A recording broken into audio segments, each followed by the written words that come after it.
We don't know. Who knows? Doesn't matter. We're live. All right, boys. All right, special edition episode, Nagel's Bagels YouTube channel, whatever. We haven't come up with an official title yet. But joining me today are my good friends, Stephen Hennessey and Christopher Powers from Golf Digest and the Loop podcast that you should listen to, subscribe. All that's good stuff. Fresh off their trip from Augusta, Georgia, and winners of the media lottery to play Augusta National. So we are going to go hole by hole, maybe shot by shot, perhaps. I'm getting a full breakdown of the round. Usually you don't want to hear about every shot from somebody's round. You don't want to be that guy. But now we got two guys we're going to break it down. We have no time crunch. We have no delays. We're not making any excuses. We're getting through it. But CP, this was your first trip down to the Masters. First of all, guys, thanks for doing this. I really appreciate it. Thanks for having us. I can't believe people want to hear about our shot by shot, but you're right. It's for Augusta, a second time, so some people. Yeah. They should have Shot Tracker for Media Day. I would have followed They could charge along. Good money for it. That's what I'm people saying. would. I bet you people would follow along. That's a good idea, Nagel. Every shot live. I want to see it.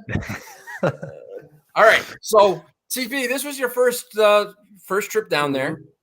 Can you I sent you that little GIF of Dorothy opening the door to the land of Oz as like going from black and white to color. That whole scene, like you get to see it for the first time. I don't. Where did you what was just like? What was that experience like? Give me a little like first day in Augusta. What's going on? Did you text me that GIF? I did. You even liked it. Oh my Thanks, God. CP. I'll resend it. That just goes to show it's a crazy week. It's long days. It's the best type of long days. Obviously, what the weather affected it quite a bit. So even like Saturday, Sunday, the days we could normally sleep for a little, we were up at 7:30. So and then you're grinding there till 10 p.m. on some content. We had a huge week. The website had a huge week. So very proud of that. But yeah, I'm sorry, I don't remember the Wizard of Oz GIF. But yeah, for first time there, Tuesday morning, Steve and I, the first thing we did, we walked out. Where else would you walk out on your first day there? But the 12th hole, Amen corner. So that was that was pretty special for sure. Very surreal. As I said this morning, it is a tough event to follow in person. It's still one of the best sporting event in the world. I definitely agree with that. A lot of people have said that, but it is tough to follow in person if you don't get up towards the ropes, if you don't get a seat like a lot of the patrons do. But of course, we got to see it up very close on Monday, so very special. Definitely felt like looking into a painting, watching your television like we have for the past however many years. So you don't feel like there was no letdown. There was all the hype, all the expectation, everything that you put into it. But it just meets those expectations. You weren't let down at all. I think it exceeds them for sure. Every day that you're there, even when the weather's shitty, it's just a special place.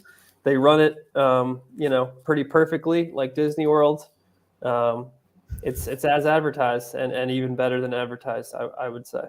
You're a tough guy to please. So that's right. To hear that, I'm a hard critic. With something. What did Francesa used to say? I'm a hard marker. I'm a hard marker. Hard marker. Exactly. All right. So, where do I want to go here?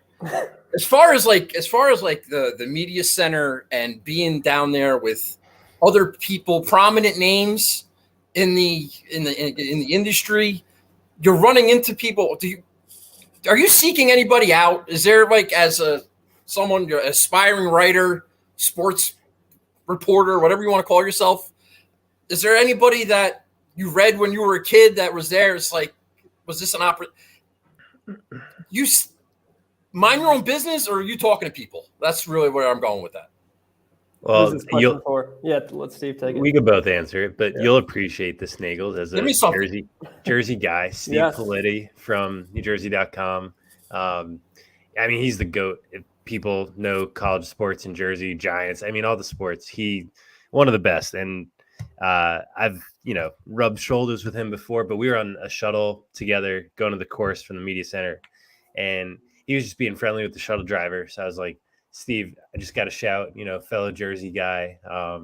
And then we started talking for a bit, and then he reached out to CP, I think it was today, and DM'd him, some nice words about something you wrote, CP? What'd he say?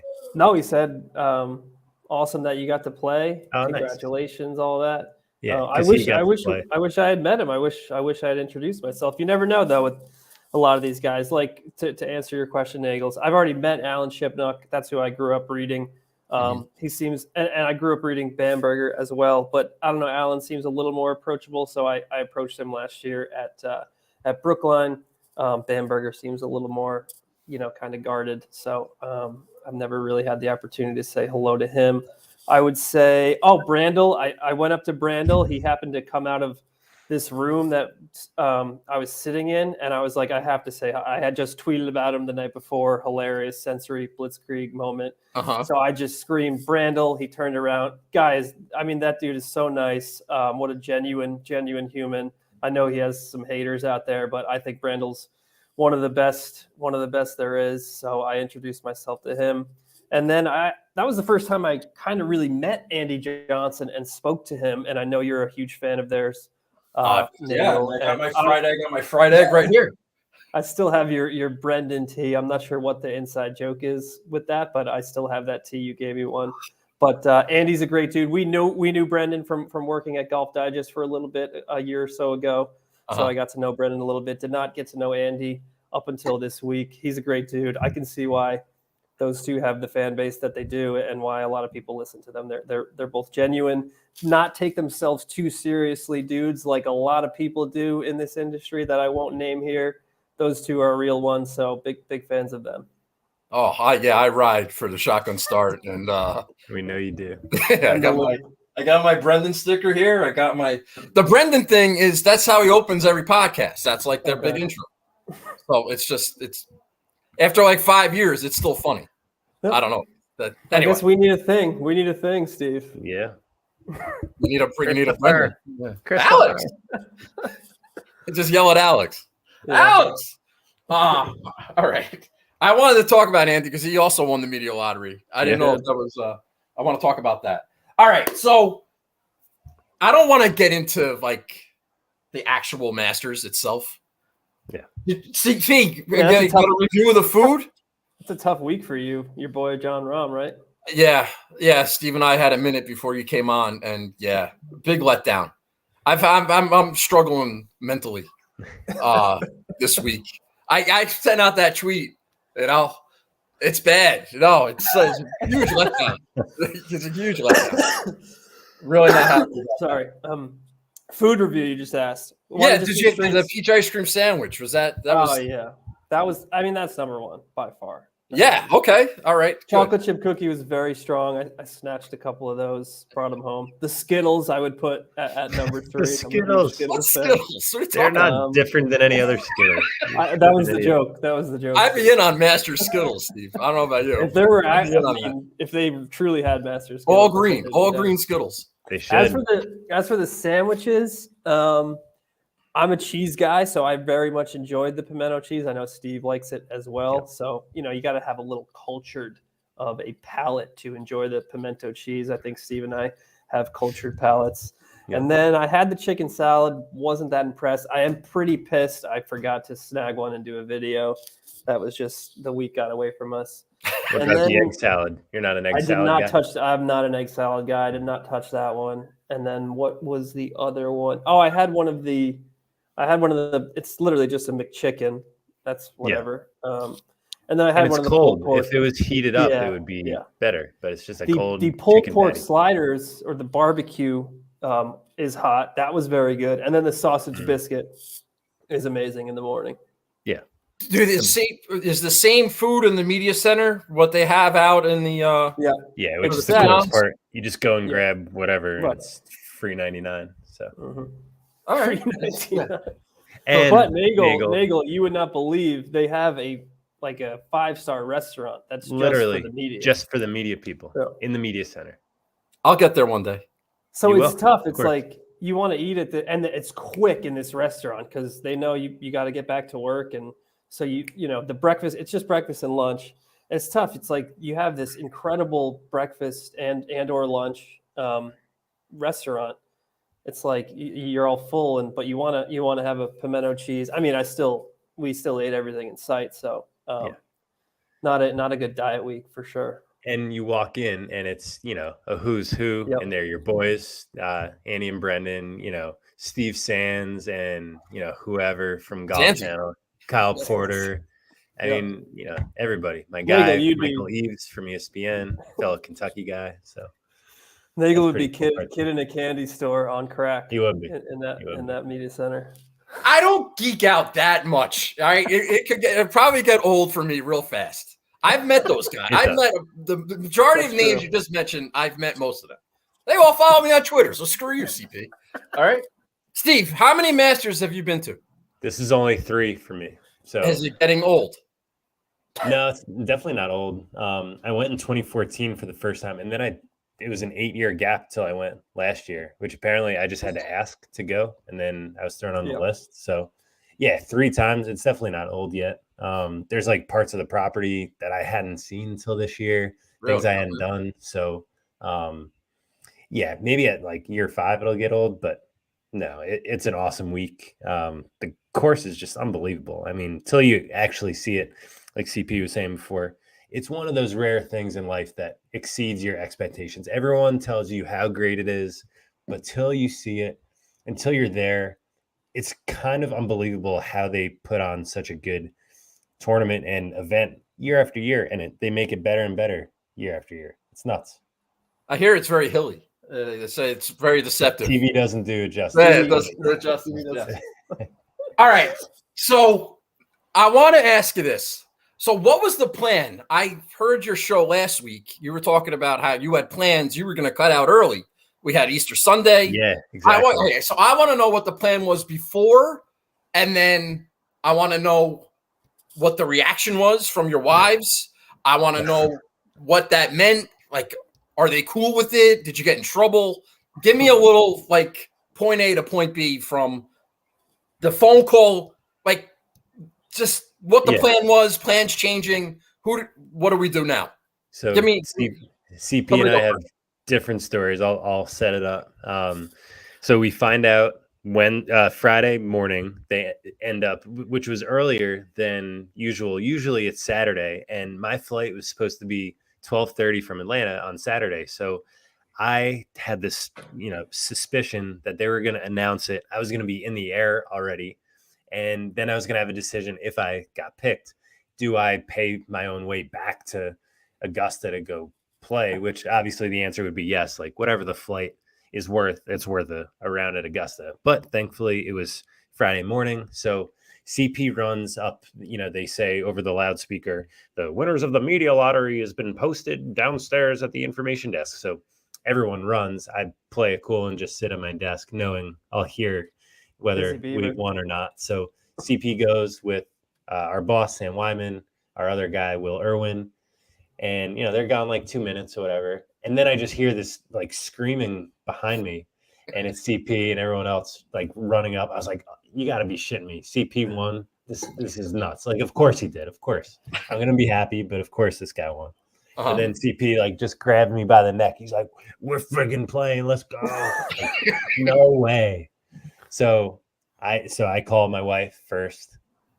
That's a little setup for CP. I call my wife first. She's so happy for me. I had set it up, as you heard, Nagels, a couple weeks before. Easter's canceled if I win the lottery. I don't think it's a possibility, but just in case. So she took it great. Couple extra days of the in-laws. Thanks to the in-laws for helping watching Tegan. So all was good there. A little different story for CP. That's Steve's daughter, if anybody's wondering. Yes, little 18-month-old. So. Yes, beautiful. Yeah. Luckily, I don't have a child, so I was staying through the week no matter what. Brought the clubs. We played Monday, Sage Valley. I knew I was coming out to Cali to play, so I brought the clubs anyway. And fortuitous opportunity to play Augusta. But yeah, my wife was my 4th phone call which is obviously shout out to Erica.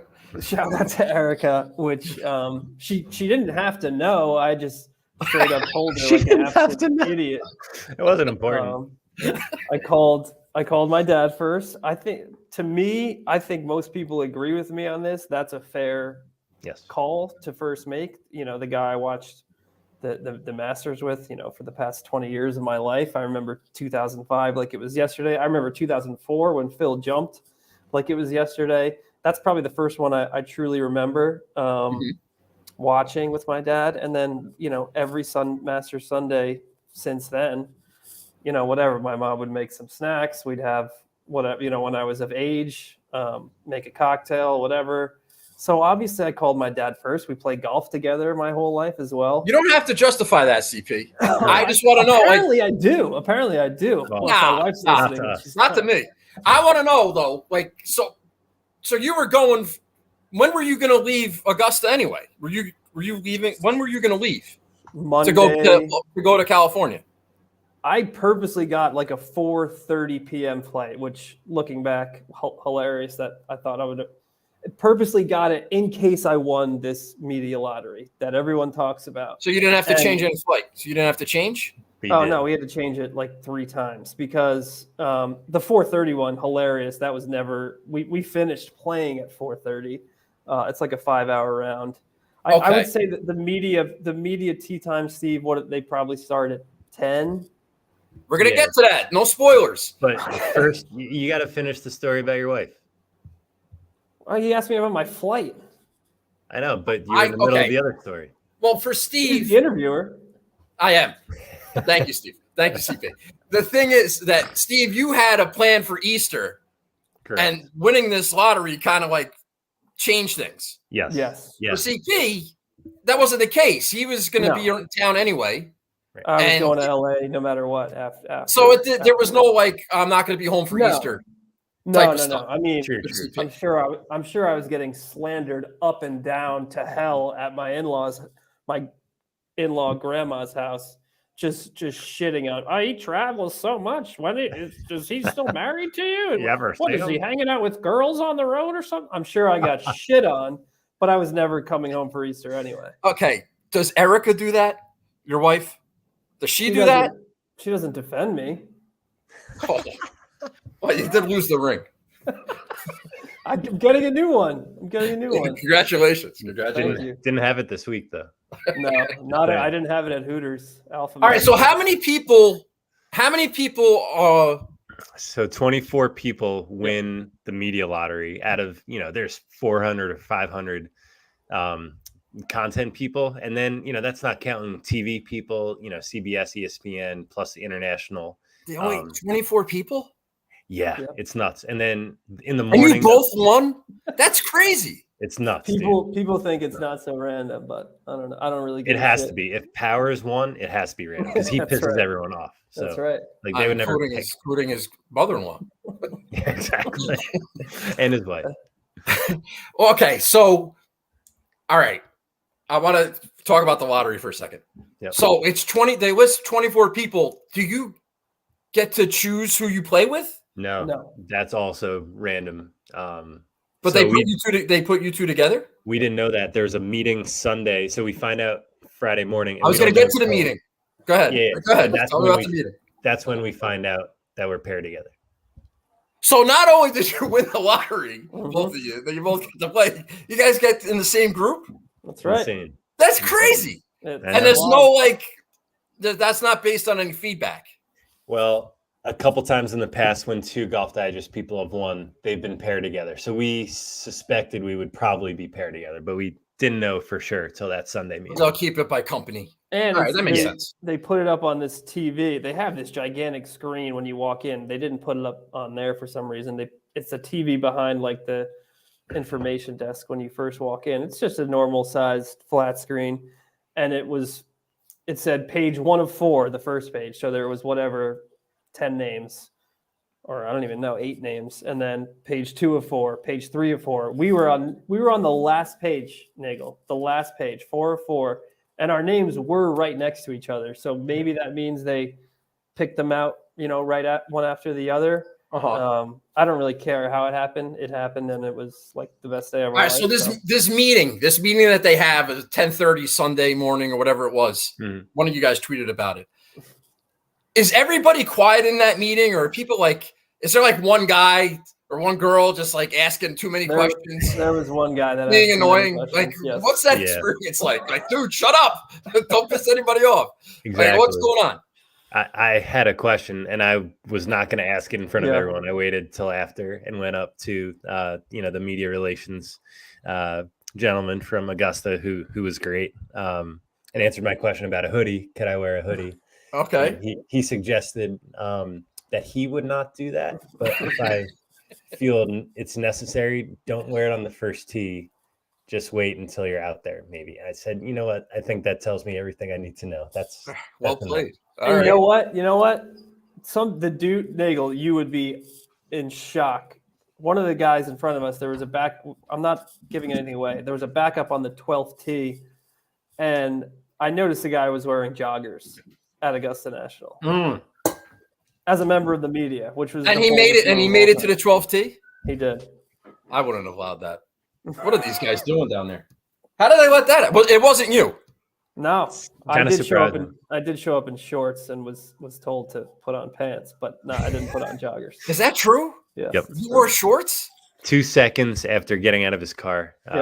Excuse me, sir, do you have pants with you? Slacks, I believe, was the term. Slacks. Yeah. Slacks. What is wrong with you? Why would you even think that? And it was like 50 Was this addressed in the meeting? Oh, no, it was not. No, it was not. How did they not address that? Was that just? I don't know. Just assumed? Maybe they thought we should assume it, but I guess they talked dress code. But yeah, I'm with CP. I don't think they mentioned it. They never said Christopher anything. Did show up a little later, so there's a chance it was mentioned. But I would have heard that and knew that CP would have been thinking about wearing shorts, and I would have heard it and mentioned it to him. So yes.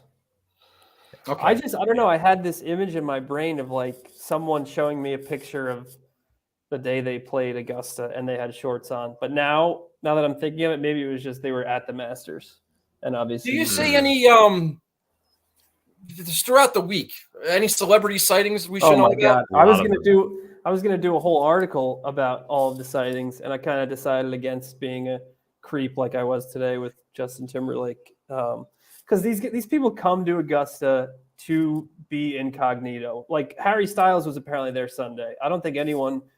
We're not going to talk about Harry Styles on this show. F that guy. I don't want to hear it. We're not talking about any. We're not doing that. I don't care about Harry Styles. Is that a Taylor Swift situation? Yeah. Oh, okay. I ride for Taylor. We're not talking about. I got Taylor right here. What did he do to her? We're not talking about Harry Styles. What did he do? Did they date or something? Yeah, it was kind of a thing. Yeah. All right. Anyway, so yes, a million. I mean, Jose Bautista, I saw coming out of the merch shop with two bags of merch. We saw Lynn Swan, obviously, in his green jacket. Condoleezza was there when I went to go to the bathroom in the grill room. She was just having lunch. Did you talk to Condi Rice? I actually have her name written down in my notes. I have this like odd fascination with her. I don't understand. I don't know what's going on there with Condoleezza Rice. She with the college football playoff and hiring football coaches and a member at Augusta. Yeah, I don't know. I don't think she's ever been elected to anything. But I don't know her. Like, does she have an official title? What do people call her? Is she a secretary? Is she Secretary Rice? Wasn't she the Secretary of Defense? I don't know. That's what I'm saying. She's had so many jobs. She was. Like I don't know. She was like in the war room on 9/11. I'm pretty sure. Oh yeah. Yeah. Okay. Big deal. She was also. But does that seem? Like, who was Dick Cheney? What's the big deal with Dick Cheney? He was vice president. He was vice president. He's like, Mr. Vice President. What do you call? Sixth in line. Is Condoleezza Rice a doctor? Is she Dr. Rice? We didn't come on for a political discussion. It's not political. I'm not saying Republican, Democrat. I'm just saying. What is Secretary of State, former Secretary of State? That's a pretty. So is she? Is that Madam Secretary, like the TV show with Taya Leone? Secretary Rice, great to meet you. I just have to know what's your deal? Why are you here? What do we call you? I know. I want to know if she's a. I was thinking about this last night. I know it's weird, but if she's a doctor, Do you think maybe we could go like DRCR, something like that? That's kind of catchy, right? That's a good name. Good somebody has so many different jobs and nobody really knows what she's doing. I just want to know, like, I don't know. Maybe around like the 5th or 10th time I hung out with her, I could throw that out there. She would be Secretary Rice the first few times I meet her. Secretary. We'll go with that. Okay. Condi. Who else? We got Dwayne Wade. We saw Dwayne Wade. I didn't. Steve saw Dwayne Wade. That's I did. Awesome. Jerry Stackhouse, now Vanderbilt. That's awesome. Basketball coach. He had the Vandy gear. I'm guessing walking around with Gordon Sargent. Who else do we see? CP. I saw Mitch Trubisky on Sunday. Not the biggest celeb, but he was there. I saw Josh Dobbs from the Titans. I saw a lot of like second string quarterbacks that only I would notice. Kyle Rudolph, Nagel. I didn't see New York him. Giant. Former Giant. Oh yeah, great career. A cup of coffee. That's a Gettleman special. Yeah, exactly. Got a lot left in the tank. If what I saw wasn't a mirage, yeah. Let's talk about Dave Gettleman. That'll be fun. What was the weather like on Monday? Dude, so perfect. Heavenly. Yeah. Okay, 60s, good. Sunny, no wind. No rain. Ideal. No Zero rain. The rain was gone one Saturday. And it was all dry. You know, you would have never known it was rainy and wet. Yeah, I heard that there's a sub-air system. I don't know if you guys knew that. Forget. Yeah. That thing was pumping on Monday on the 8th hole. It's insane how hard they blow that thing. Nuts. CP, you have a video going down Magnolia Lane? I actually idiotically took one leaving Magnolia Lane. Steve has one. That's pretty cool that you get to do that. Yeah, I think we get to do that. We haven't been arrested yet. Steve has one going down Magnolia Lane That's what I'm saying. Like, no, the public can't do that. When you go there, you did that on Monday. You were able to do that on Monday? Yeah. The players do it. Like, I know they're the players, but like, you're not a player, CP. If you were, I was on Monday. You're a regular guy. Yeah. No offense. I don't think we're supposed to post that, so we're keeping that to ourselves. Oh, sorry. Okay. Yeah. All right. Well, can you send it to me? Did he send it to me? I want to have that on my phone. Personal use. We played the Masters highlights music in the background too. It was great. Dun, dun, dun, dun, dun, dun, dun, dun, dun, dun. Yeah, not the piano. The all right. Over there. Okay. Let me just see here. All right. So going into, you had a day or two to think about this round before you actually got to tee it up. You know, you had weather concerns, whatever. But did you have a score in mind? Did you have any goals going into the round? My goal. Is that just that's like a yes or no question? Like, did you just like, I don't give a shit if I shoot 180. I'm just going to enjoy myself. I didn't care what I was going to shoot, but one shot that I was like, I have to hit the shot well was the tee shot on 12. Not surprising to anybody. And then we'll get into what I did because it was insane. So okay. That was my only goal. I just wanted to hit the golf ball well because I have not been hitting the golf ball well, at least in the last few rounds. Come on, CP. I don't buy that. You beat him by 10 on the Monday before. He beat me by 10 strokes at stroke play the Monday before. That's a little embarrassing. So I just wanted to hit the ball well because I knew whatever's going to happen on the greens, if I 3-putt every hole, that's just how it's going to go. That should have been the goal. But I definitely didn't want to shoot 100. I wanted to try and break 95, which fortunately was able to do that. But hit the ball well, not embarrass myself was the goal. You're unbelievable. I'm trying to build. Not a radio guy. See. No, unbelievable. Yeah, come on. You got to tease him. All right. What do I want to go here? What did you just say? What were you talking about? The goal 90. You said 90. You want to hit it well, 95. All right. Hit the ball. Yeah, good weather. Is it you go out in twosomes? Foursomes. So we played with two others. So they just send 3 groups out. That's the media lottery. No, it's 24. So I think 6 groups. Okay, I did it wrong. I hit 12 guys. Sorry, CP. I'm not playing dumb. All right, it was a genuine mistake. All right. That's not too bad. Are there people? There's nobody. Is there nobody around? Is it like a regular day at the golf course? They let all the patrons back in to watch us, Nick.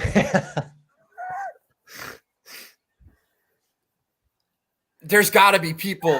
There's got to be people around. Yeah, there's people just working. The 4 of you. There's just the 4 of you on Amen getting Corner? The golf course ready for the members because they want to kick us out as soon as they can. So nobody's watching you. There's no spotters, as far as you can tell. No. I mean, there were a few like club officials who, like after the 9th hole were keeping an eye on pace of play, that kind of stuff. And then it seemed like volunteers, were around just kind of watching because they were like cleaning up or something. And then they went down to 12 to look at our tee shots. So you could absolutely sell tickets to Medial Lottery Day and people would go to golf course. They open up the pro shop. You're probably right about that. All of our friends and family, I mean, a lot of people would have flown down just to walk. Every shot live, I'm telling you. People will watch. I don't care. They watch 9-year-olds chip on the 18th green. They're going to watch you. All right. That is true, Nagel. All right, sorry. Let's just point. Thank you. All right, so that was a good half hour of prep. All right, now I want to get into it. All right, who did you play with? Anybody I know? We played with maybe actually you're a college football guy. We played with his name is Paolo Uaghetti. He's the national college football reporter for ESPN.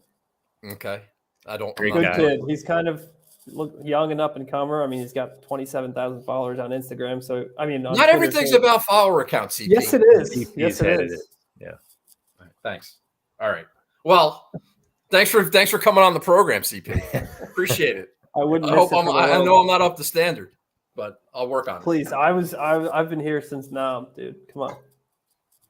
That's true. Rangers still true. All right, so, and I wouldn't know the fourth person. No. He was he works for a newspaper in Japan. So little Hideki action. All right. Big Hideki guy.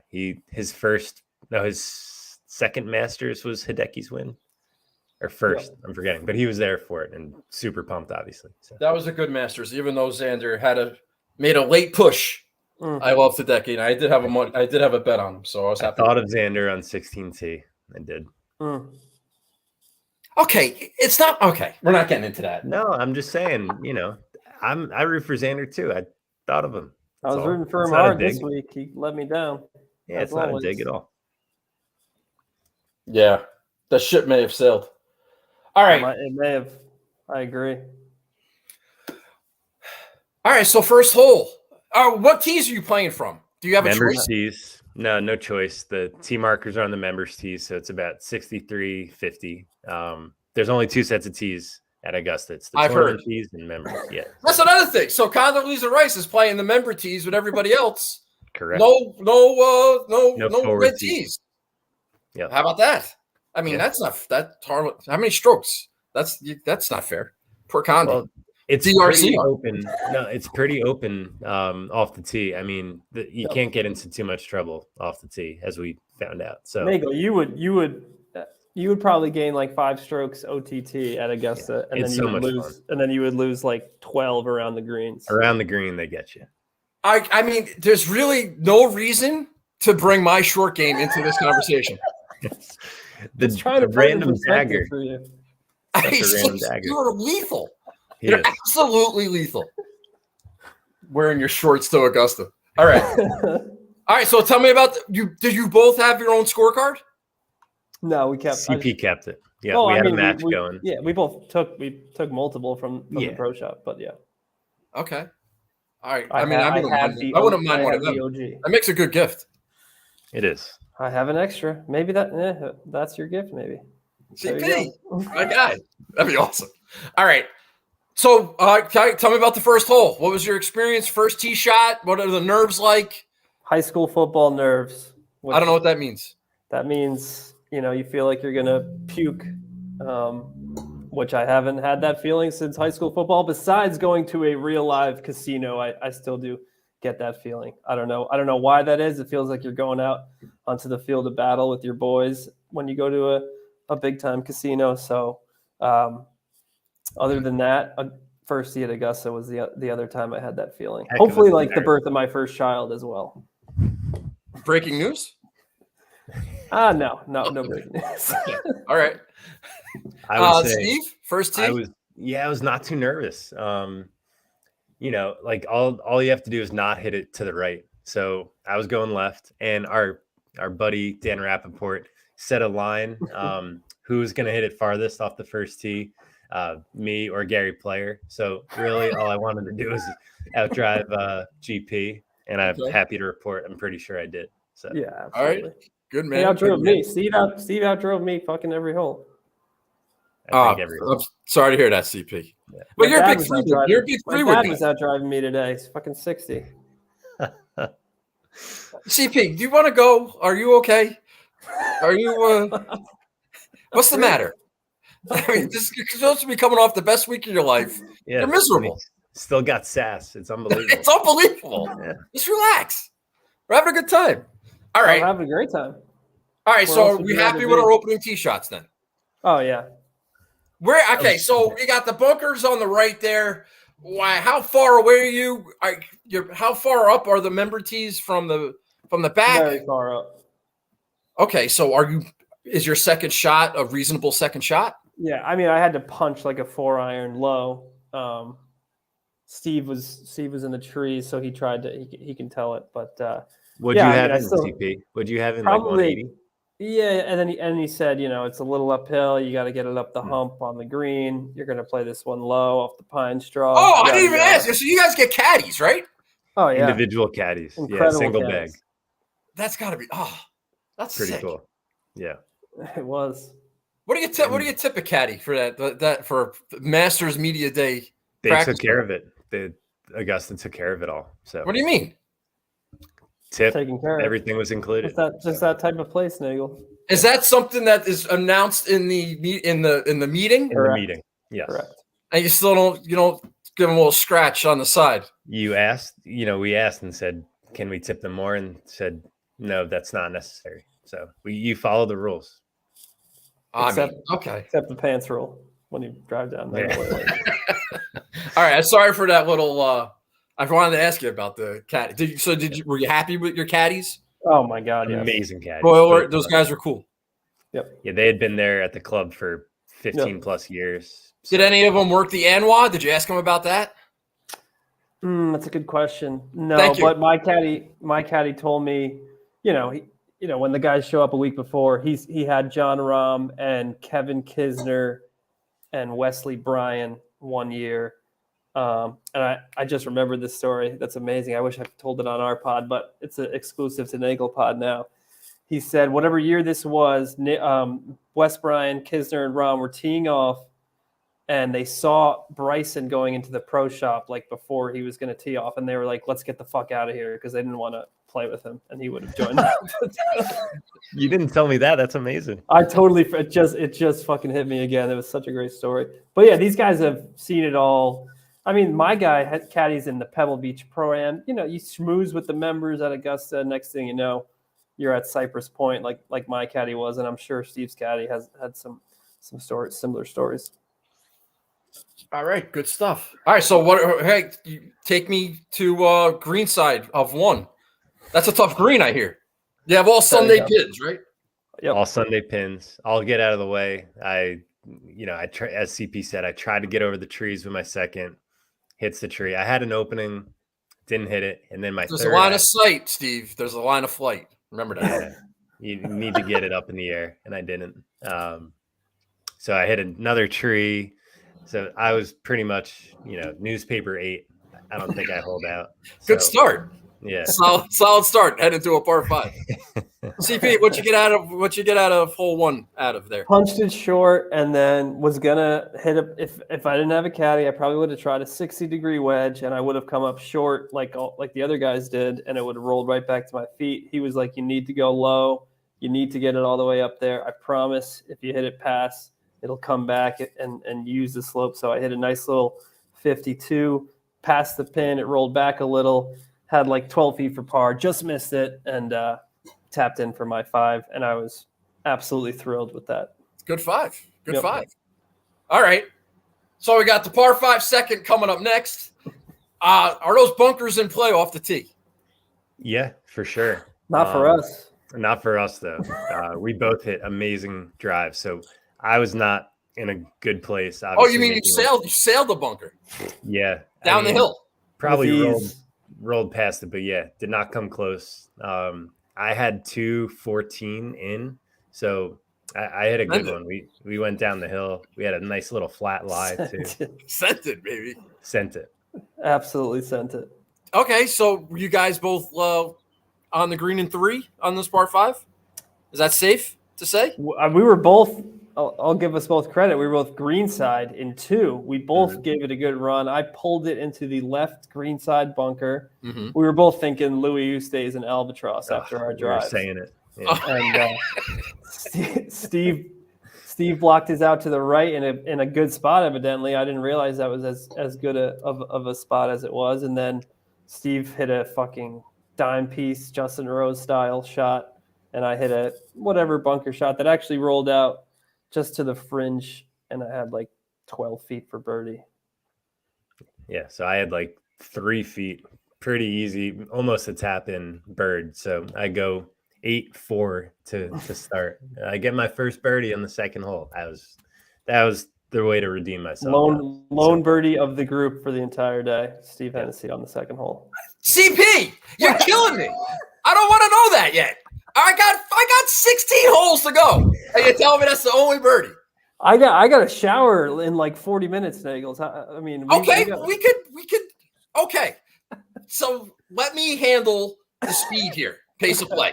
All right, so now we're going. All right, so this is a Cantlay-esque show at the moment. I don't care. This is my show, and this is what I want to hear. I want to go through the holes. Yes, the only birdie. I broke 95. Who I cares? didn't say the exact score. Okay, fair. You're right. Okay, I'm sure I can guess. Anyway, all right. Third hole. See, we know these holes based on watching the Masters. Yep. And I don't know the stark difference between the Masters tees or championship, whatever the lingo is, and the member where you guys played from. Was that jarring at all? Can you? I mean, how far is the third hole? 3 pretty short, didn't seem like that 330, jarring, right? 3 was like not that far from where they played from. Not too much of a difference. Yeah, what is it from the tournament tee? Like 370, 380? Yeah. It's a shorty. So yeah, it's 330 from the tee, and yeah, the bunker's in play, obviously. Did you lay it back? You go? What I hit a driver. Hit a great one though. So I had 90 in, pured it just right at the bunker. So in great position. I love that. That's like golf porn, man. I love that. That's a great description. I know exactly where you are. I know I'm right there with you. That's great. CP, give me some more. Stevie took it to Pound Town on 3 Nagel. Oh, love Pound Town.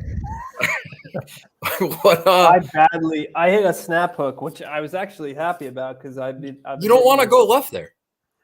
Can you listen to me finish the fucking story here? I don't sound like. I hit a snap hook, which I was thrilled with because I'm hitting this like loser fade that's going nowhere, and I finally, I guess, turned my wrists over on this one, and it hit one of the gigantic trees. It should have been like by 7T, and it ended up kicking right into the fairway, into the crosswalk on the third hole. If you're crossing to get to the 7th hole. So I had I lost a lot of distance because of it, and I had like 180 left, which is not the distance you want into that hole. Although after playing it, I'm not sure what distance you want into that hole. Yeah. You play it to the right? You play your second shot out to the right? I did, not by what's the word? Design. Not by design. It was not my choice to play it to the right. I fucking fanned a 5-iron again. That's a writer right there coming up with words. Good job, Steve Hennessey. All right, so we both make 5 from where we are? Nope. That would have been nice. Higher, Bob. Yeah.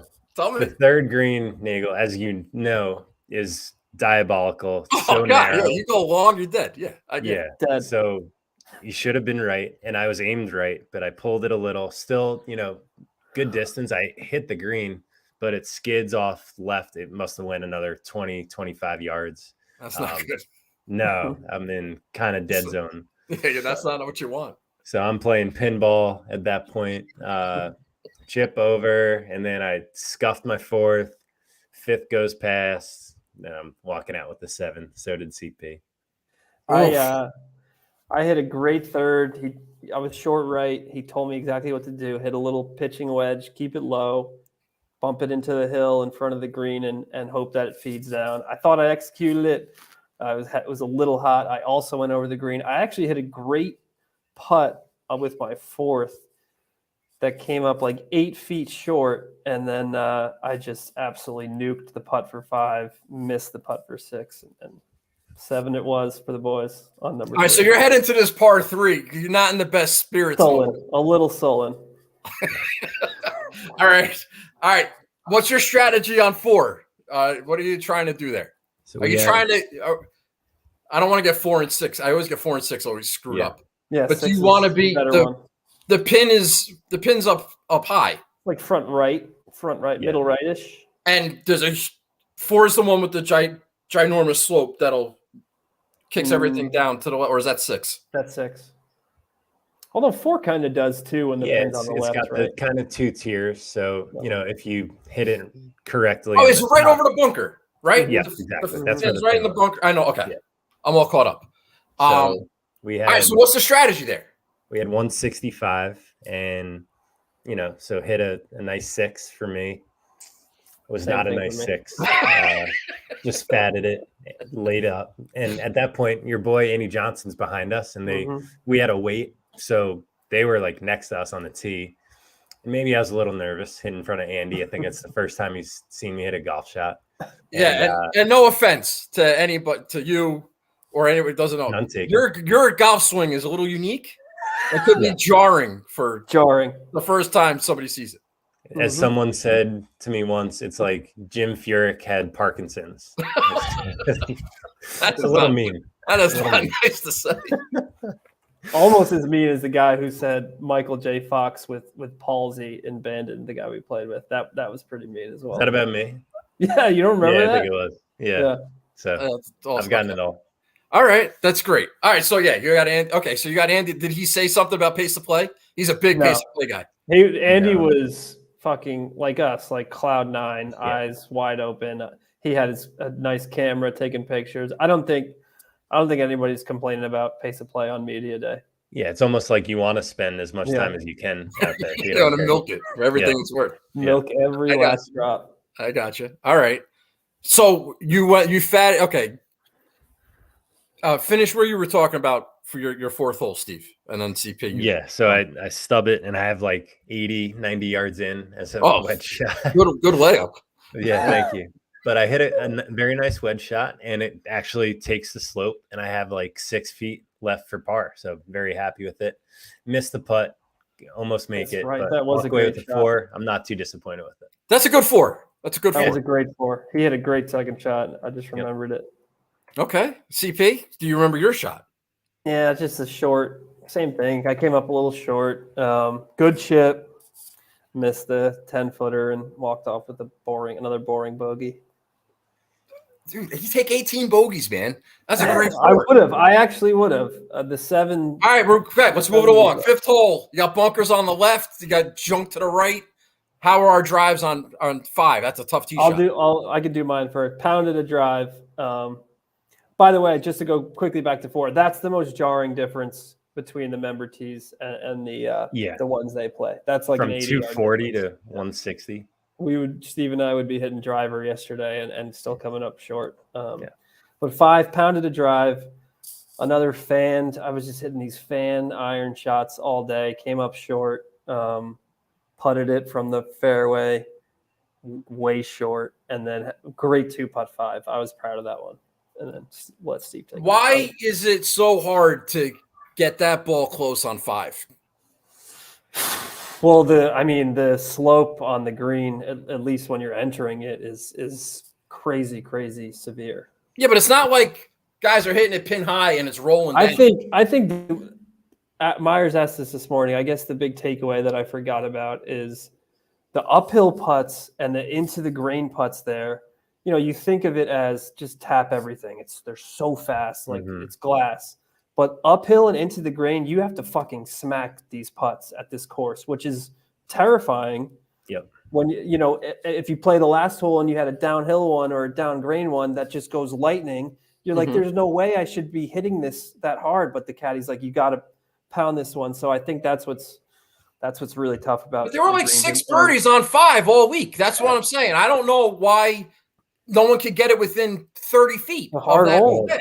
It's not just the simple slope that you have to get over. Like, it depends on which angle you take. It might take it left, it might go right, and then there's like all these other internal movements and contours. It's probably the most interesting green there. I love it.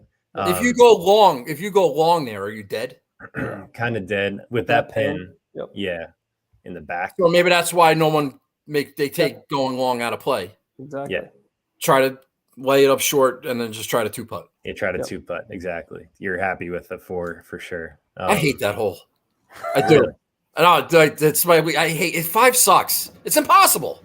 Yeah, it's my. If you're in the bunker off the tee, you're dead. It just sucks. Like there's no. No, it's a good strategic hole. No, it's like every shot. War or death. It sucks. I think the 4, 5, 6 stream is awful because you can't do anything there. You're just holding on for your life. There's not a ton of excitement. If you have any momentum from 2 or 3, you lose it. It just sucks. It's like I thought Wiley had the best description of it.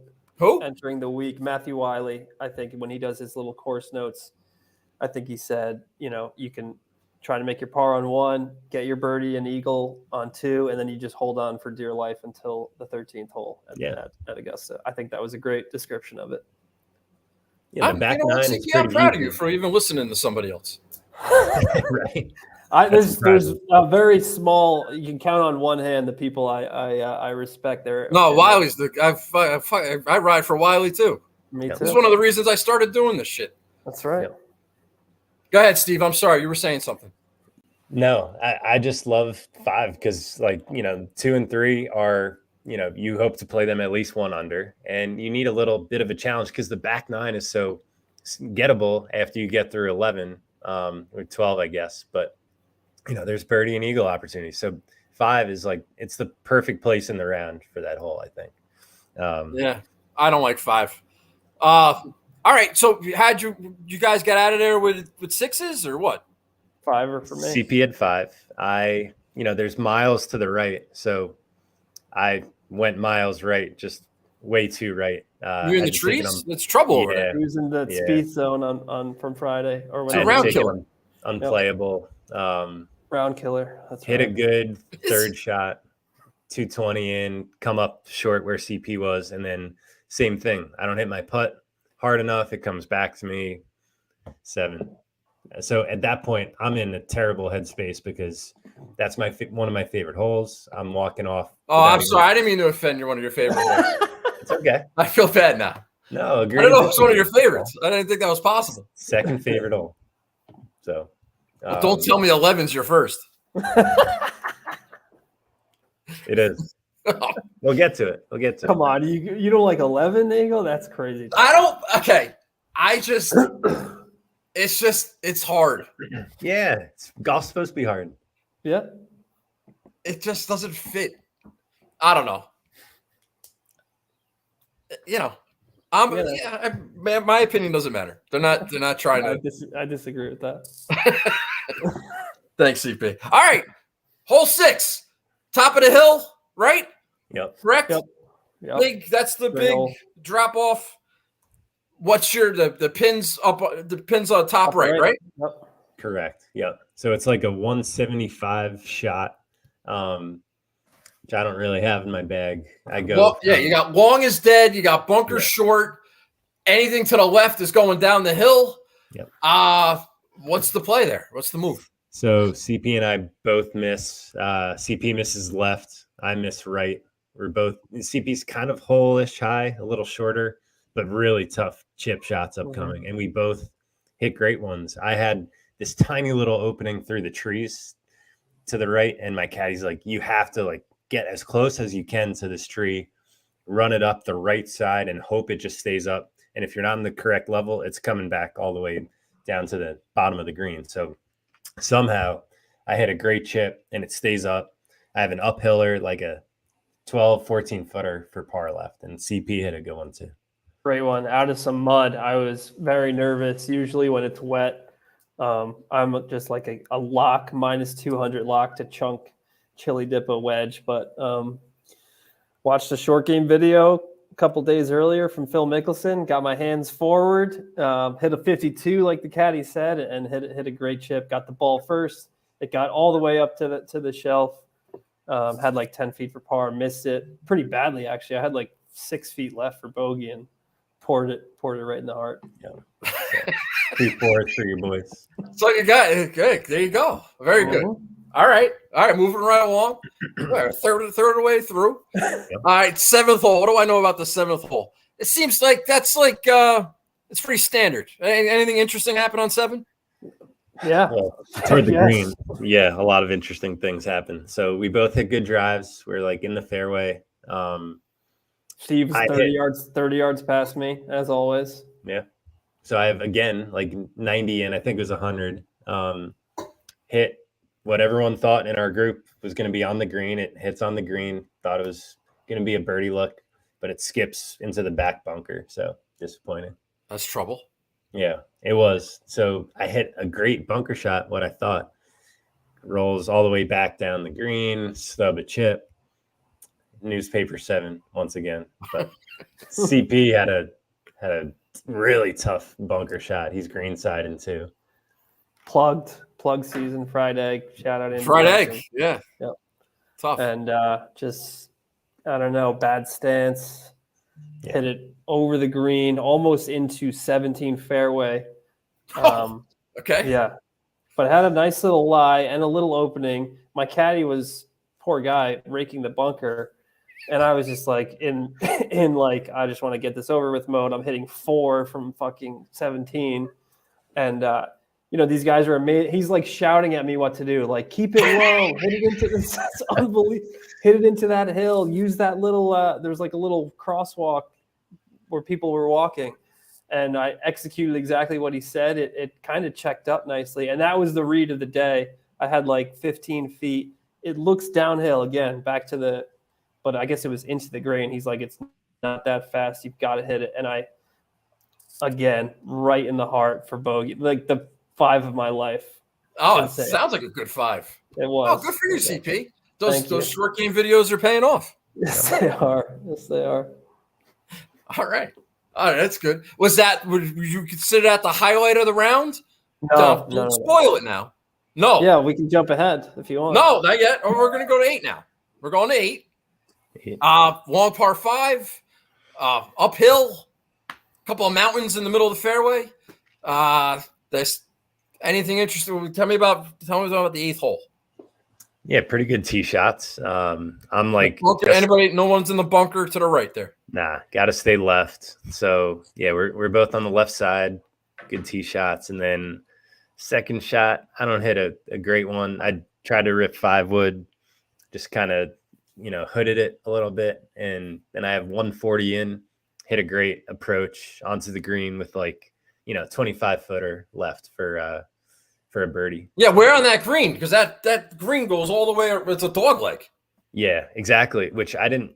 I knew it was, but it's really a dog leg. Like even 140 yards in, the mounding really disguises it. And I kind of wish I was up on the right side because that's the better angle, obviously. Mm-hmm.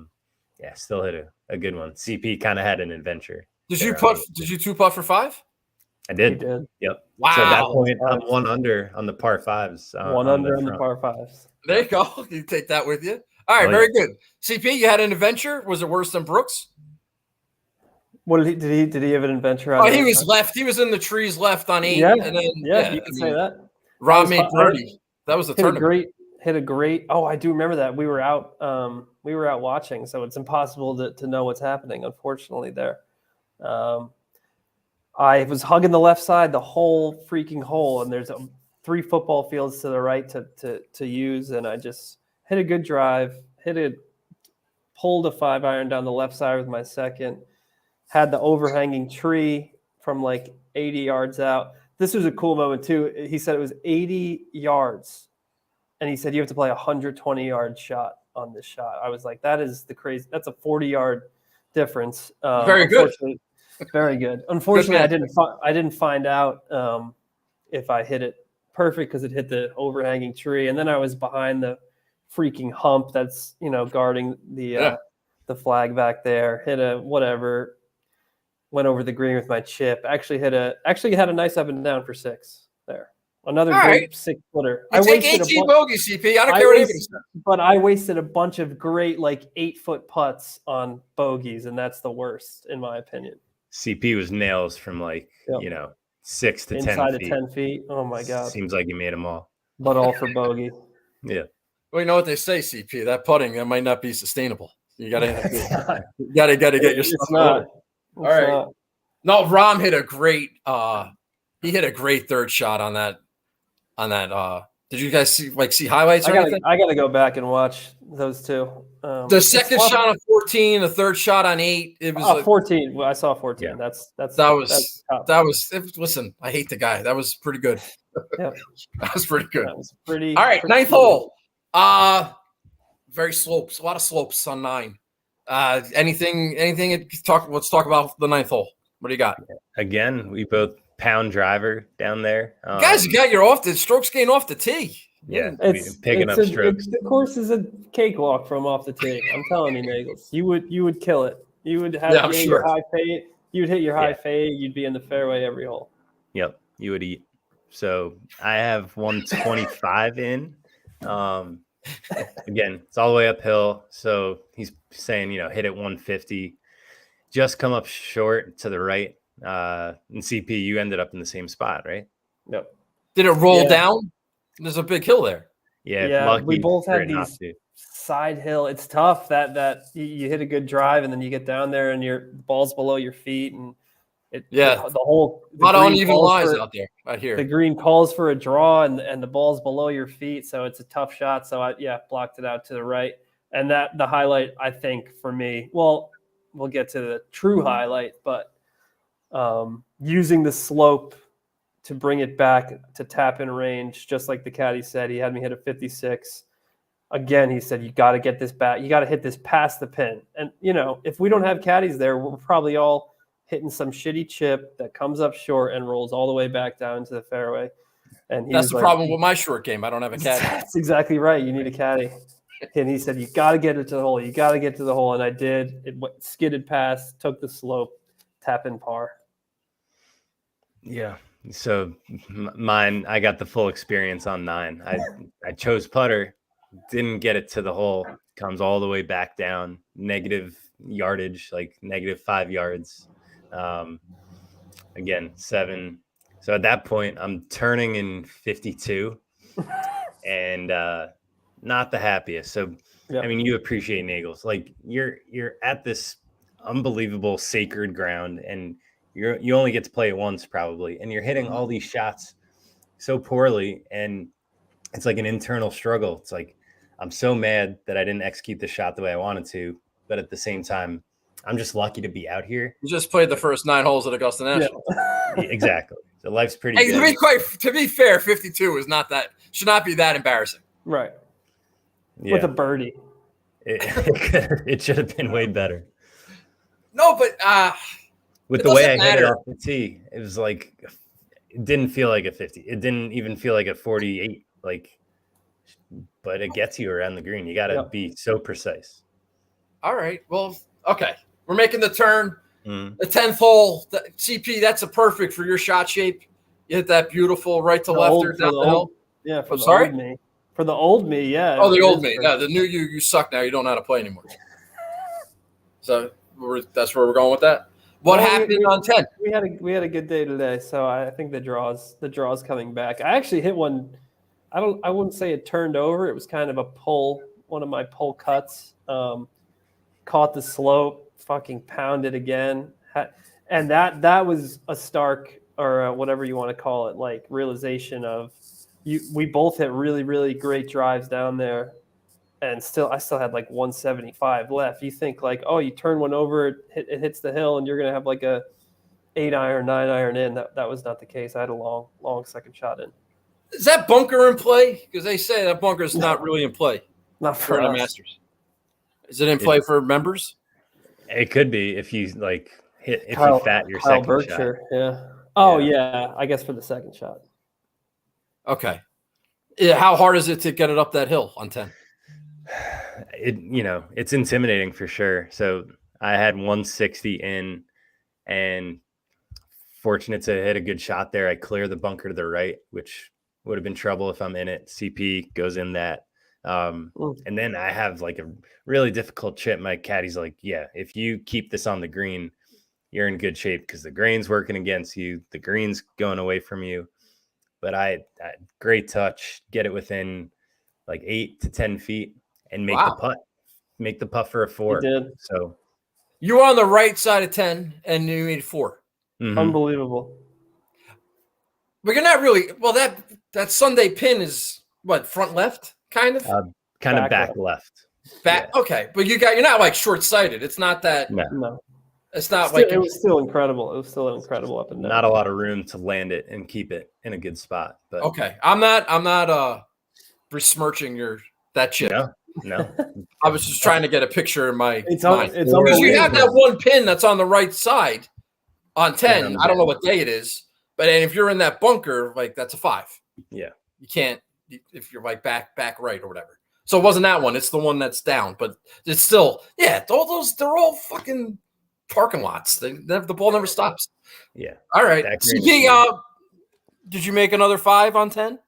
6er. That's when the double train started. I found that bunker, hit a great shot. That bunker is so huge. You got to hit this fucking 20, 30-yard bunker shot just to get it out onto the green. And then, then it's in God's hands, even if you do get it on the green. I hit a great one. It just hit the front of the lip of the bunker, came back down, was able to compose myself and get the next one out, and then 2-putted for stupid 6.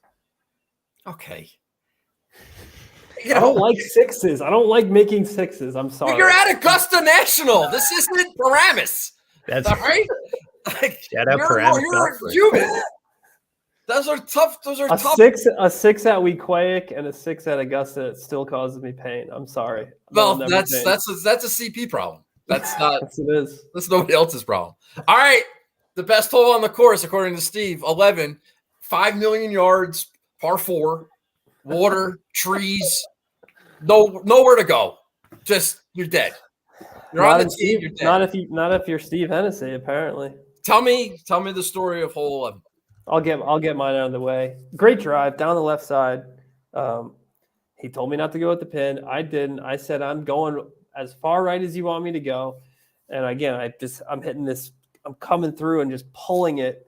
And it was going right at the pin, but I did not become the first player in Masters history to actually go at that Sunday pin and make it over the water. So I got wet. Actually hit a great shot from the drop area, Jonas Blick style. Shout out Jonas Blicks. Shout out. Had like 10 feet for bogey, and I couldn't believe it. He said it went to the right, and it felt like it was going left to me. And I know I put blind faith into this guy all day, but this was the one time I didn't trust him. And of course he was right. I think he's been there a few times in his life. It just went right at the end. I couldn't believe it. And another stupid 6. Yeah.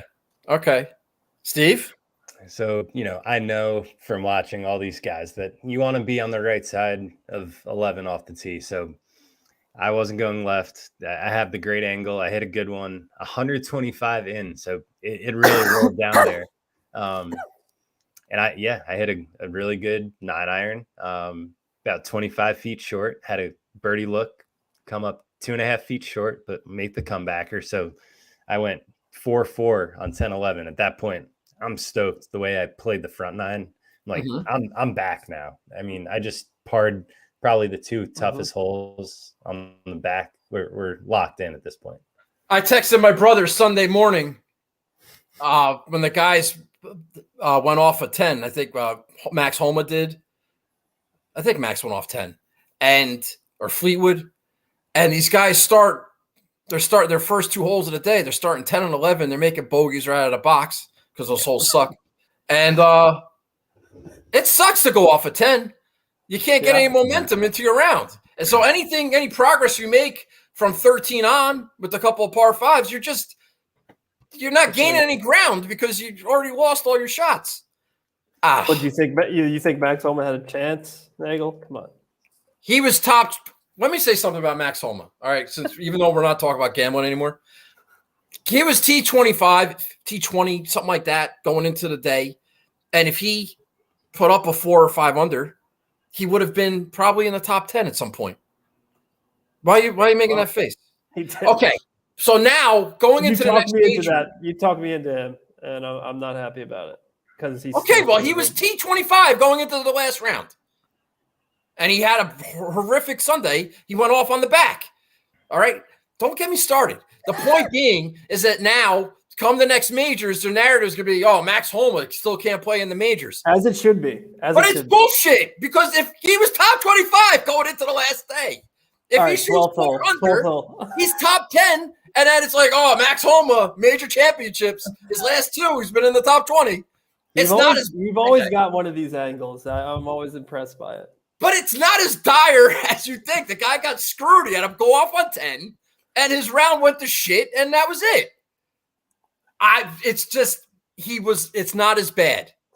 Steve would have went par, so I don't know what. It's not a Wikipedia. It's a Wikipedia T44. Yeah, it's brutal. It wasn't as bad. I'm waiting for people to fade Homa in majors now and fade him at LACC because he can't perform. When he was sitting T25 going into the last round, he could have backdoored a top 10. And if he does backdoor a top 10, all of a sudden, it's the same bullshit that happened with Xander and Torrey Pines. All right. I'm sorry. 12th hole. This was a monumental hole. This is a historic event. You're playing the 12th hole at Augusta National. Let's take me there. Yeah, it's the one tee shot that, as soon as we found out we were playing, I was like, I'd have to hit the green on 12. That's the shot that I thought about the most. And as I mentioned, there's a huge backup. So, the group in front of us hadn't even teed off yet after we were walking off 11. So we had 20 plus minutes to think about it. Nice. Well, gallery. Right. Yeah, gallery, and I'm coming off par, so I have honors, and have a gallery, feel the nerves, and I'm saying, just hit a good shot, put too much pressure on myself, and I did the same thing I did on 4, completely fat it. I come woefully short of even coming close to the water. Short of the water. I had 90 in with my second shot on 12. On 12, Ian Woosnam style. That's exactly what Amy Johnson said. Yeah. All right. Was there wind? Any wind? You look up at the trees? Yeah. So, our caddies were pointing out, look at this Spanish moss just behind 11 green. It'll kind of sway with which way the wind is going, even though the flag's not moving on 12. The Spanish moss is the key. And it was actually kind of behind us a little bit. So it was helping. Not that much. No, didn't help you. I think it helped me. Steve makes an interesting point about saying how when we first found out he wanted to hit that shot. It didn't really hit me until we got there. I guess I was a little Bob Rotella action. I guess I had the mindset one shot at a time. I was just trying to enjoy the day for sure. So it hey, there he is. Dr. Bob. It did not truly hit me until we got there. I was like, holy shit, I'm about to hit this shot. And I don't know, maybe that's why I hit a good one. Finally made a full turn on that one. 7-iron right over the bunker, Tiger Woods style. And the sound it made, you could hear it hitting the green. And I could have ascended to heaven when that happened for sure. Okay, over the bunker, give yourself 30 feet, 25 feet. Yeah, I had like a 30-footer. Okay. Two putt par? No problem. Again, rolled 6 feet past because I was all jacked up trying to make it and had to hole it, and I did. Yeah. Good job. Nice save. In our match, he had to make it because I have 90 in, hit a great wedge. It just trickles off the green. So I have like a 15-foot downhill. Behind the green, obviously. Behind it. Yep. Yeah. But I'm still using putter. And yeah, lucky to hole it. It kind of goes in perfectly, rolls in at the perfect speed. I go nuts. I'm fist pumping, screaming. I'm saying, what a dumb game this is. Golf is so dumb.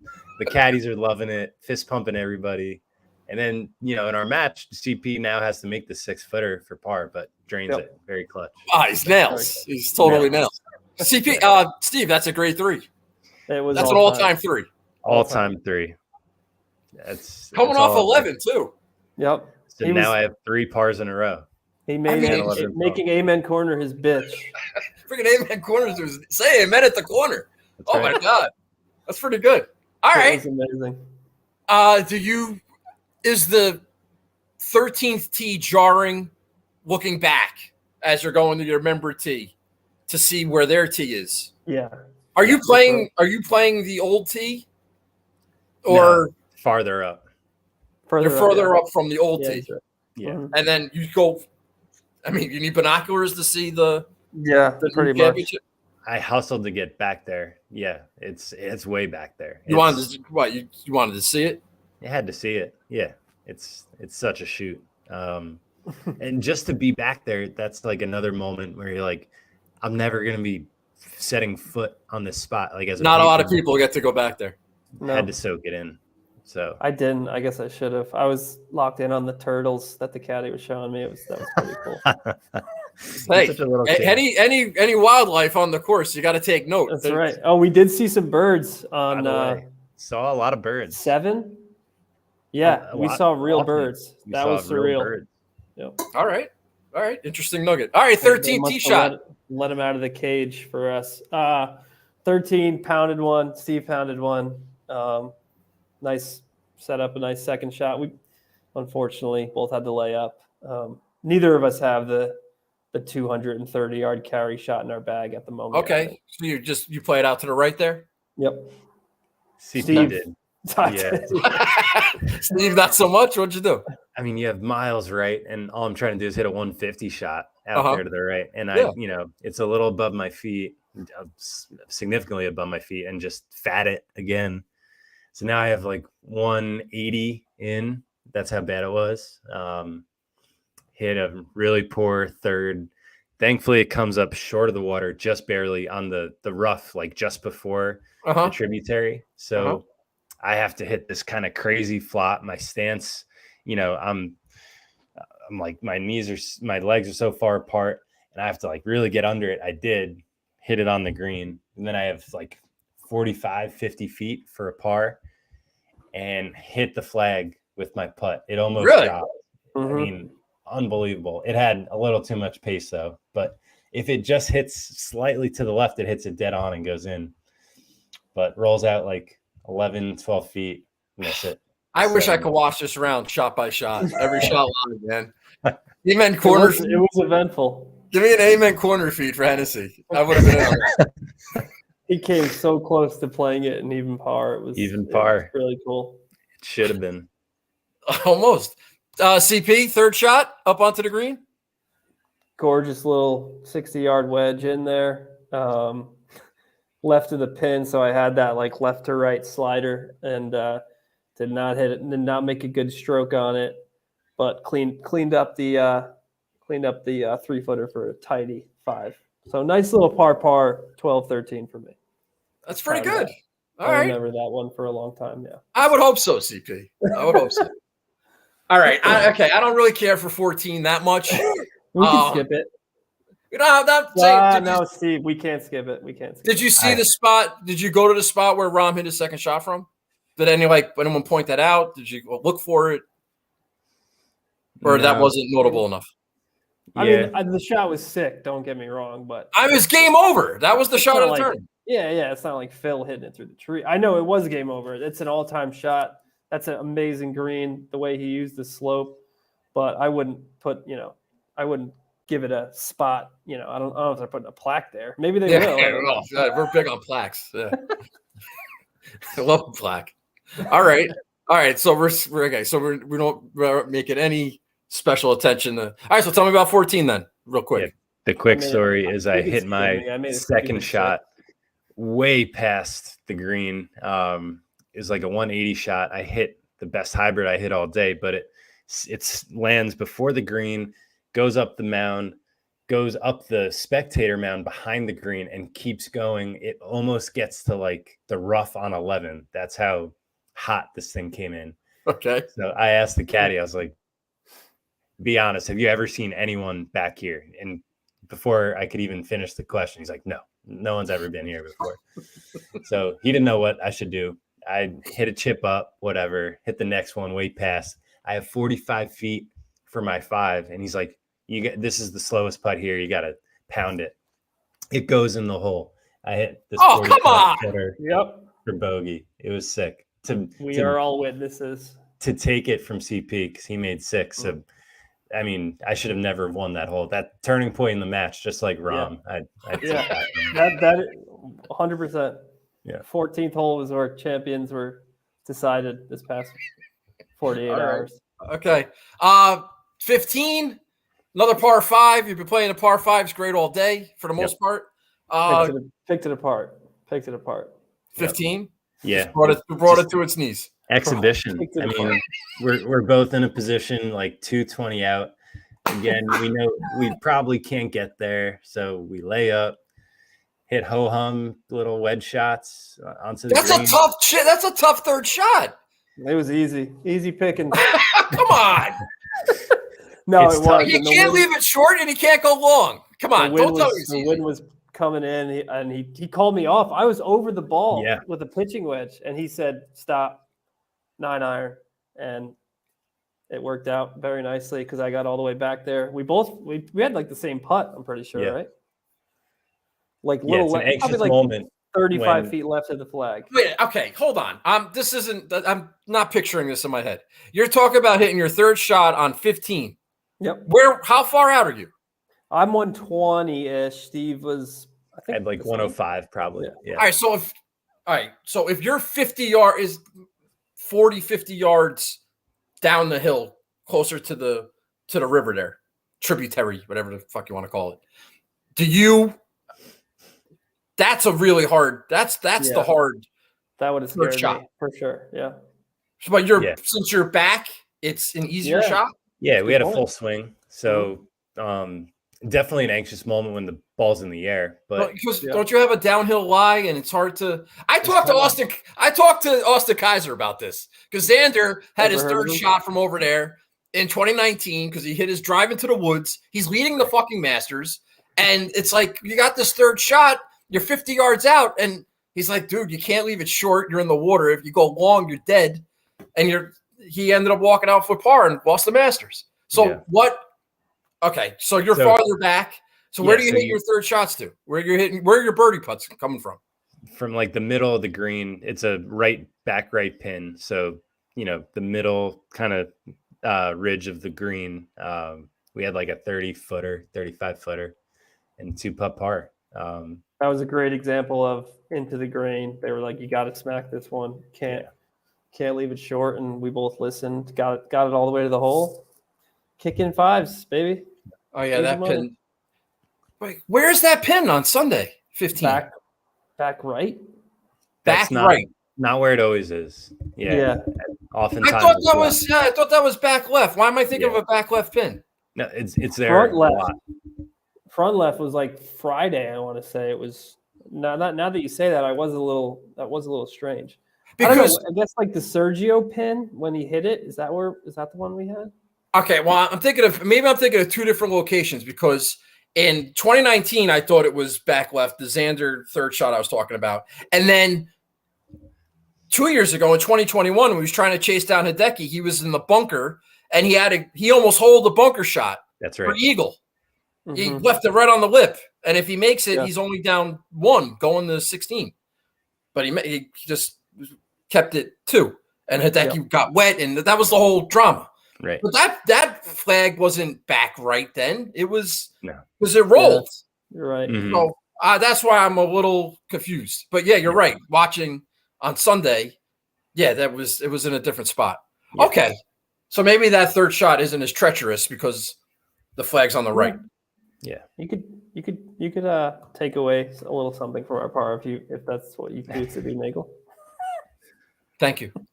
Well, it's a birdie hole, to be fair, and you guys made bogey, so that's right. All right, 16, another iconic tee shot. Yep. There was a lot of great shots to hit the gala and whatnot yesterday or Sunday. What was your experience on the 16th tee? So I took it over the water a little bit with my cut, but flushed my tee shot, kind of caught the funnel a little bit, but comes up about like 20 feet short for birdie. So that was a definite highlight for me. And then, ran it a little past, had like 2.5 feet coming back and outside the hole. So it's like a slider left to right. It's a little tricky. Yeah, but made it. So back-to-back pars. What's the member tee difference there on that hole? Not too much. Probably not. That might have been like the least difference now that I think of it. Okay. It's like 175 maybe for them. So CP, 16th hole. Fanned another iron, short right. So short, it was actually short of that bunker on the right. And then hit my worst chip of the day. I was chipping so well, and I just chunked this chip that luckily got onto the green. And it took the slope, but, backwards. And you're playing that Thursday pin. Yeah, exactly. And 40 feet, 2-putt bogey.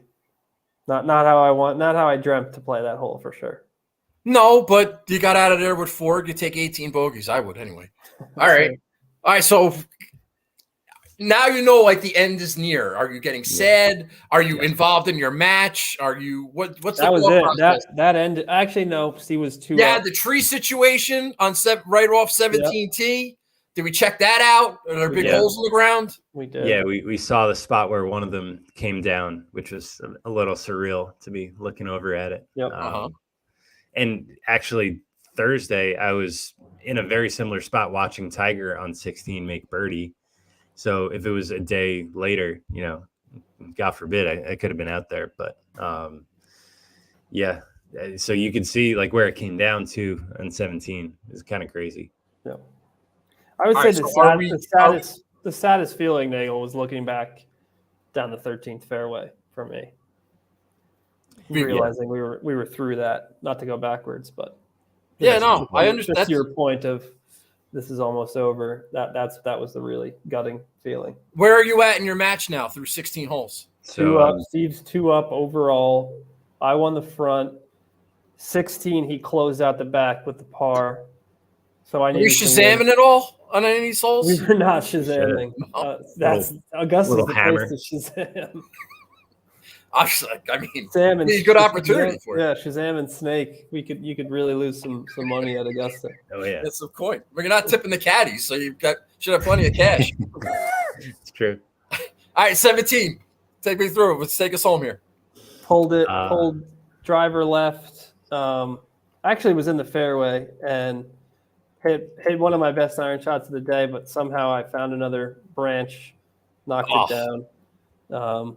That was kind of the end for me for Steve, trying to beat Steve because I needed to make a 4. Hit a good wedge in, good putt, 5. 2 putt. I make 5-2. Okay drive, didn't really get it. That green is weird. That 17th green is weird. Good green. Yeah, chipping up, like it's a really tough little short game shot there. It looks like you have no room to land it. So I hit a nice little bump and run, and I thought it could have rolled away, but there's just enough room. When you're in the fairway, are you like considering that? Are you? I mean, you're trying to is leaving it in a decent spot part of your process? Yeah, you actually hit it where you want to. The caddies are great about saying where not to go, what not 100%. To aim at, what not to be in. And if you listen to them, you're going to be in good shape. Yeah, caddy was like, "You want to be?" You would not give listen. Me right here. Oh my God, Nagel! Now that you say that, what? Yeah, it would take you 20 minutes every shot because you'd be like, "What? No, I can't. No way! I can't go that way." That would. Sorry, what'd you say? That would be epic to watch, actually. Me arguing with an Augusta caddy. Yeah. That doesn't make any sense. You got to explain it to me. And then worry about pace of play. Can you explain that to me? Yeah, that's perfect. Sometimes I require an explanation, CP. I'm sorry. I got to be patient. Not at Augusta. Blind faith with these guys. All right, so 18. You're at 18. You're going to 18T. I hear it's narrow. You gotta see it with your own eyes to see how bad it is. But the different tee is the shoot the same. It feels way more open from the member tee. Mm-hmm. Going back to the tournament tee, it's like, how the hell could you get one up to the fairway? I don't know that I could. I mean, you have to hit a good like 260, 270 carry to get there. So, but you'll appreciate this story, Nagel. We're on 18T and the grandstand's up on 17, and we just hear this loud thud. And as I mentioned, Andy Johnson's in the group behind us. I'm like, oh my God, someone is grandstanding using the TIO in Andy Johnson's group. Like, he must be beside himself. And it was the loudest noise. And then you hear them like up in the grandstand, like looking for the ball. We find out after talking to Andy that he was the one who actually hit it up there. He's like, he was way left off the tee, and his caddy told him just aim for the grandstand. So he saw his opportunity to get one, just like a tour pro would. Yeah, he's a big backboard guy. It is. Just slam it off the backboard. Yeah, so he did. Why not?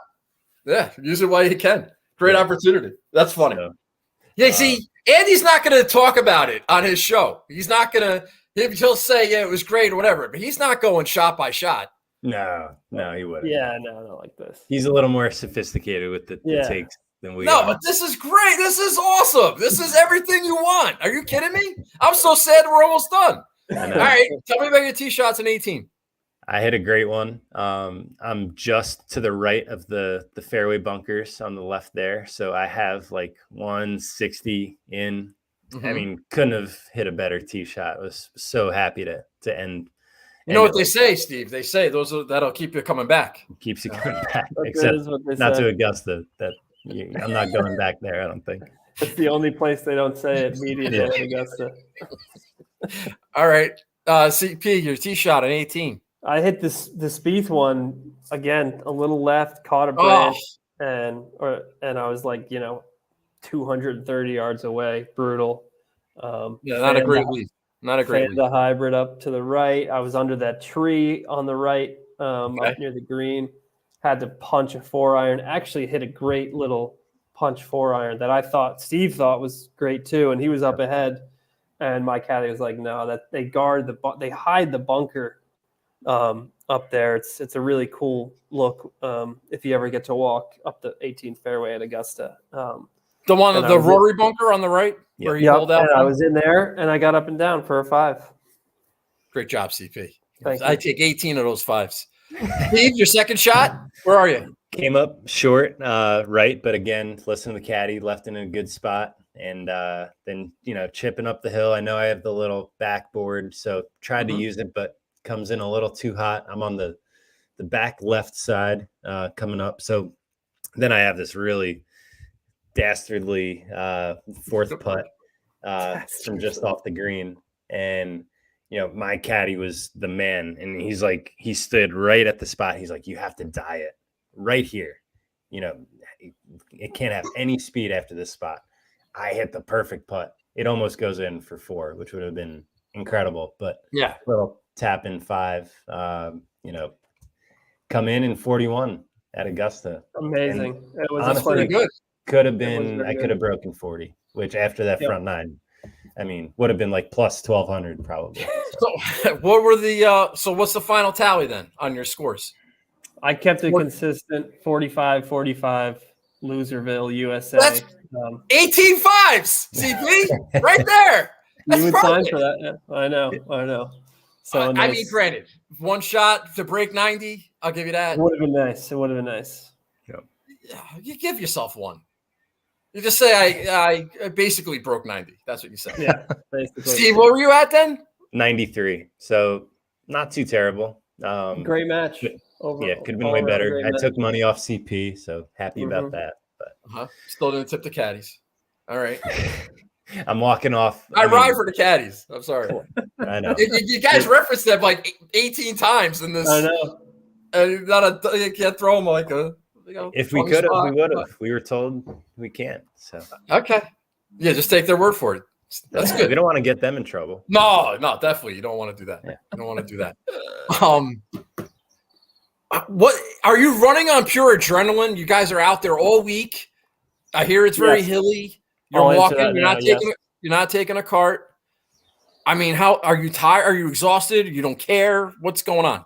I didn't care, and I normally only need 6-7 hours. I got like 5 hours of sleep every night, and I could give less of a shit how I felt the next day. I actually felt great every day just to be going there.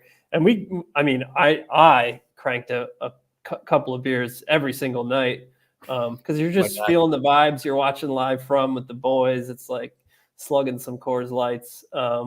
But if this was a normal week at home and I was drinking 4 beers every night and sleeping for 5 hours, I would have the worst health week. I would feel like shit. But at Augusta, no, I felt great every day. To be 30 again. Steve, how was your energy level? You've been chasing around a toddler for a little while? Yeah, I wish I could have gotten a good night's sleep being away from the baby. But CP kept me awake, drinking beers too. I had at least 2 beers each night and kind of paid for it every day. Today's the first time I haven't had a few beers in like 8 days. I'm not used to drinking every day of the week. So I unfortunately am. Yeah, kind of paying for it. CP. Oh, that's great. Shout out to Erica. Erica. Did you see Sam Bennett's comments about Ridgewood? Of course. I was fist pumping when he said it. It was great. That was talk of the media center. What do you guys think? Like, you played the course? I don't see what is it? No lies detected. That was my thought. Okay. And look, he was saying it after they played in a dome the first 2 days. He's a cocky kid, not in a bad way. I think he uses the cockiness to his advantage. I understand people, at home were a little miffed by it, but he's coming off 268s at Augusta. He's a very good player. He wins a lot. He's won the U.S. Amateur. It wasn't like the optometrist guy showing up and shooting. I'm not upset by it. Neither was I. Killing him. I'm not defending him.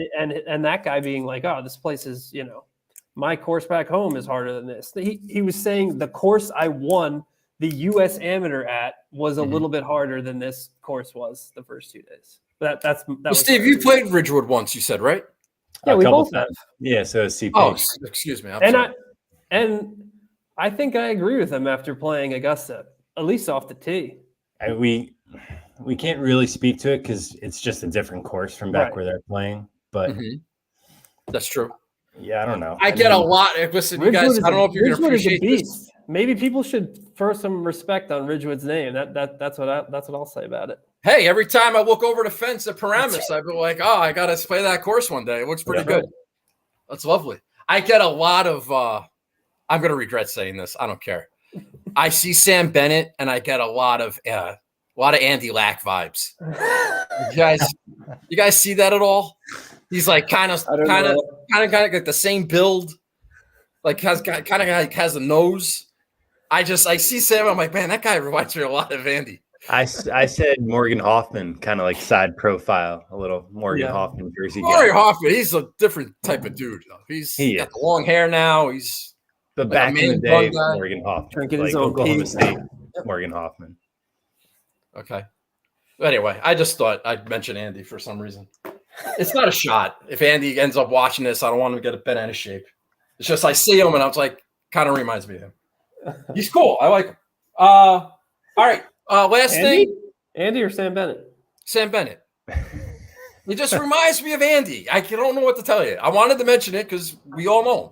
Yep. All right. I need this to be the last thing. For sure. It is. Merch tent. Just any merchandise stories? Spent $1,500. Very nice, CP. I think Steve doubled me. Yeah, it's about 2,500, and would have been more. They didn't really have the club logo in the pro shop on the hats, so I had like 13 hats for people I was going to buy, and came. You get reimbursed for any of this stuff? No, was your brother going to give you money? I was buying for friends and family. So yeah. The Venmos are open. Yeah. Venmo's wide open. All right. So it's not that bad. No, I mean, yeah. Whatever. Everything's very reasonably priced. Money. That was another thing. It was like I didn't give a shit what I spent last week. All right, boys. Well, listen, that was a very thorough breakdown of your week in Augusta. I appreciate it. You catch these guys on the Loop podcast, Golf Digest. CP, I got my Masters preview right here. All right. I expect your signature right on your story, right wherever your story is in there. I'd be happy. I have this. You're going to sign this for me. Don't sell it on eBay. I'm very proud of you. I'm not going to sell it. All right? Put that shit on eBay for $3. Thank you, Jeffrey. I appreciate it. No. Guys, thanks a lot for doing this. I appreciate it. We'll give it time to upload or whatever and then retweets, and we'll publicize this a little bit, have some fun with it. Thanks for your time, and we'll get out on the golf course soon. I'm looking forward to it. Sounds good, man. Thanks for having us. Thanks for your time. I know we went long. I don't care. I'm happy. I appreciate it. All that matters. See you, buddy. All about me. Thanks, guys. Have a good one. Later.